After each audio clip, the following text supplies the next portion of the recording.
This is going to be a short video on 3 reasons why your clutch is not engaging. Starting with the first and most simplest is the clutch adjustment. To do this, you take this nut off, you loosen it, and then you could adjust this wherever you want it. Once you got it in that spot, you could go ahead and tighten this down, and then you should be good. So if you did this adjustment right here and you got no luck with it, there should be a second adjustment on the same cable, either further down, and actually on this model there's an adjustment on the lower portion of the engine. So say you did both those things, you adjusted that cable up there and you adjusted the secondary cable, whether it's up there or down here. The next step is to actually move on to the clutch itself. You could see mine already have my clutch out. This is where it sits right here, and we're going to be going over that in just a second.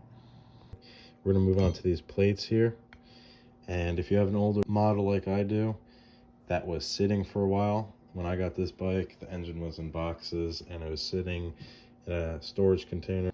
So if that's your case and your motorcycle has been sitting for a while, then you're going to want to check if these plates are stuck.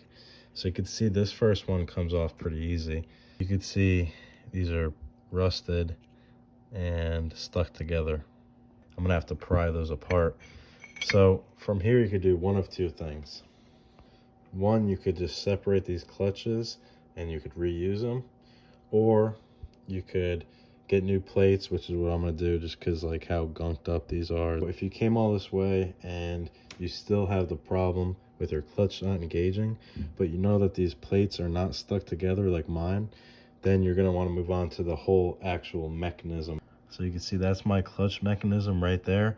Most models are going to be a bit different. This one's a really older model, so it's really different. Anyway, you want to look at that mechanism, make sure everything's functioning, and just go over these basic parts, make sure nothing's cracked or out of the ordinary. You could always inspect this basket here, and sometimes if you look right there you can see some wear marks. That's nothing crazy, but I know after a little bit they actually get very worn down, where when you put them on the actual gear and you have everything together, you'll actually have play in this basket that'll move.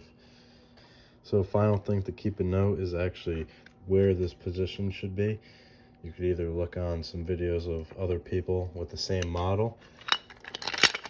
You could look in your manual and just kind of check that out. But this is very important, because say you have this at too high of an angle where it's past the point of the clutch engagement, you're just pulling on nothing and you're gonna break something.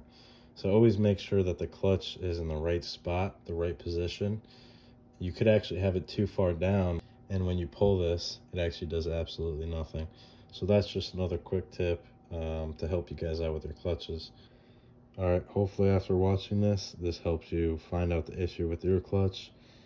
And yeah, that's gonna be it.